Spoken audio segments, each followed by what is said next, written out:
Xəyalımdakı kişi yaşlı, keçər, kök kişidir. Bağlandığım kişi isə 26 yaşındadır. O mənim hər şeyimdir. Mənim də 30 yaşındadır. Niyə belədir? Bağlandığım həmin şəxslə yataqda ağlıma gələn hər şeyi etmək istəyirəm, amma utanıram. Özdə çox mümkünsüz olur onunla paylaşmaq. Xəyalınızdakı kişi və bağlandığınız kişi bir-birindən niyə bu qədər fərqlidir? Xəyalınızdakı kişi böyük ehtimalla ata fiquru və yaxud da ki, həyatınızdakı ilk kişi fiqurlarıdır. Bunlar bir qız uşağının ilk qarşılaşdığı kişi fiqurları prototip olaraq onun xəyalında ilk çəkim istədiyi fiqurlar olur. Daha sonrasında isə beynimizə bir sürü səbəblərdən bu televizyon ola bilər, müxtəlif moda şeylər ola bilər.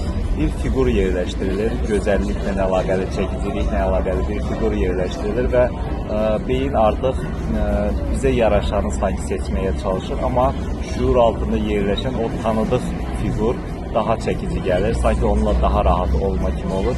Amma digər insan daha gözəldir, belə real olaraq və yaxud da məntiqli baxdığımızda daha yaraşıqlı görünsə də, sizdə uşaqlıqdan formalaşan o tanıdıq fiqur sizi daha çox cəlb edir ola bilər. Bu səbəbdən də həmin insanla yaraşıqlı görsəniz də ona qarşı çəkim hiss etməyə bilərsiniz. Bu terapiyada aşıla biləcək bir şeydir.